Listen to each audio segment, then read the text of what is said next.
What's up guys, Matt here from Magic Archive. Today I've got the next installment of cards from the Dark that have come through. As you can see, Preacher is the first one on here, so we're going to get this open straight up and have a little look at these straight away. Let's go, without damaging them. Let's do that. So, first of all we've got Preacher here. It's 1 mana and 2 white. Gain control of one of opponent's creatures. Opponent chooses which target creature you control. If Preacher becomes untapped, you lose control of this creature. You may choose not to untap Preacher as normal during your untap phase. You also lose control of the creature if Preacher leaves play or at the end of game. So, back in the day, this would have been a very cool card to take control of opposing creatures. But one of the best things about it is it's one of the only cards in Magic that has a consistent gain control effect that's white. You can consistently gain control of a target creature your opponent controls. It's very cool, very cool. So, Preacher there. Knights of Thorn, which have banding. Banding is one of the abilities that's actually very difficult to understand. I don't use it anymore, and very complex, so I probably won't explain it. But protection from red as well, 4 mana, and it's a 2/2. This is actually on the reserved list, and so is Preacher here as well, from what I believe. So 2 reserved list cards there. Next we've got Leviathan, the highest statted creature among all creatures in the Dark. It's 5 mana and 4 blue, that's 9 mana. It's insane. But it does, when we get this focus, hey, trample. It has trample. This is a 10/10 with trample. Leviathan comes into play tapped and does not untap as normal during your untap phase. Sacrifice 2 islands during your upkeep phase to untap Leviathan. Leviathan may not attack unless you sacrifice 2 islands during your attack. Oh my god. It's just going to eat all of them islands. That's what it's going to do. It's just going to eat them all. But it's a 10/10 with trample, which, I mean, back in 1994 could have been amazing to end the game. So there's Leviathan. Here we go with... Whoa, we're not going there yet. Next we've got Frankenstein's Monster. It's X and 2 black. When Frankenstein's Monster is brought into play, if you do not take X creatures from your graveyard and remove them from the game, Frankenstein's Monster is countered. For each creature removed from the graveyard in this way, you may choose to give Frankenstein's Monster a permanent +2, +0, +1, +1, or +0, +2. So pretty cool. Like the effect. It's very cool because it actually makes sense, because Frankenstein's Monster is actually made out of different parts. But this is actually one of the only Magic cards to be named physically after a literary source, which is Frankenstein's Monster, which is really cool. Also one of the most complex cards back in the day, because you could choose 3 different types of counter to put on it, which is very complex when you've got all these different like dice and things going on, and it's got plus this and plus that and minus that. So they don't usually do that nowadays, but very cool card. Worms of the Earth, another reserved list card. No new land may be brought into play at all, so it would suck for Zendikar Rising, which is over right now. During any player's upkeep, any player may destroy Worms of the Earth by sacrificing 2 lands or taking 5 damage from Worms of the Earth.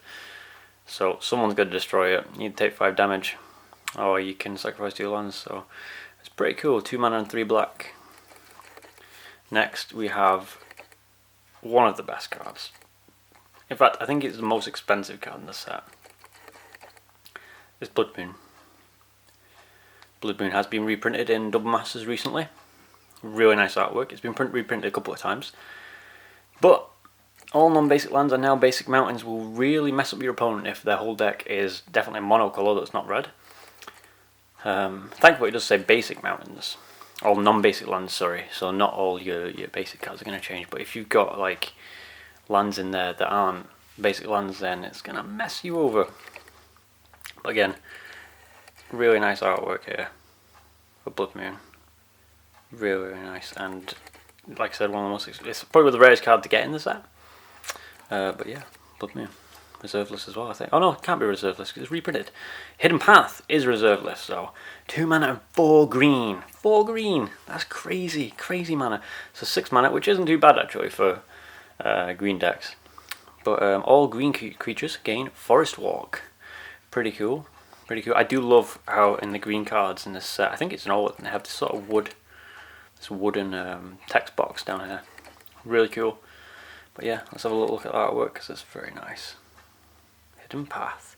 I did notice actually, I don't know whether it's a thing, but hidden path up here, the actual text, there's no capital H, and all the cards in the set we actually have capital letters, but again lowercase h, weird.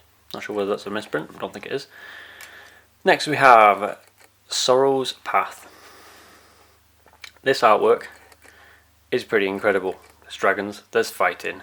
However, it's a land from the set, and also it is actually said to be one of the absolute worst cards in Magic history, by Mark Rosewater. It actually said that it's one of the worst cards they've ever printed. It's very complex to understand. Let's read it. Tap, exchange 2 of opponent's blocking creatures. This exchange may not cause an illegal block. Sorrow's Path does 2 damage to you and 2 damage to each creature you control whenever it is tapped. So if anyone understands how to actually use this card, yeah, use it if you can.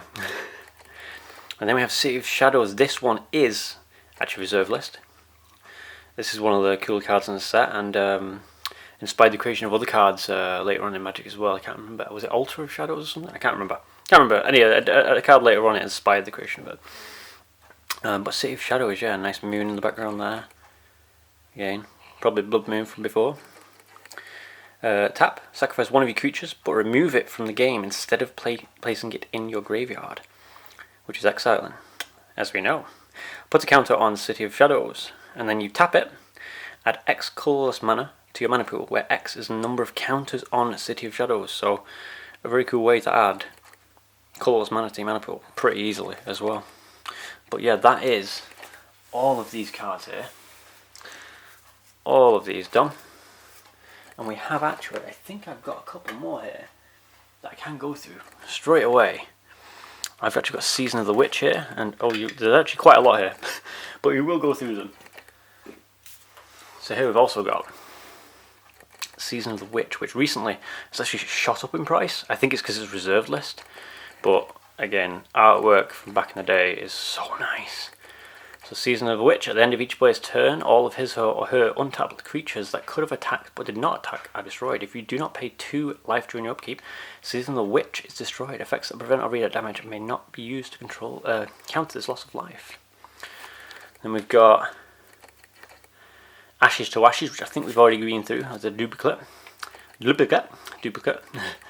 Bog Imp, pretty standard.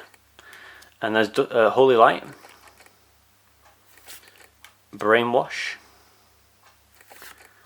Festival. I actually thought this one was reserved, but I think I mixed it up with Knights of Thorn. I don't think it is reserved list, but yeah, opponent may not declare an attack this turn, play during opponent's upkeep phase, and an instant card.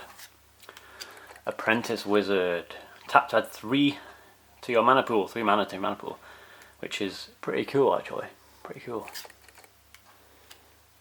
And we've got Sunken City.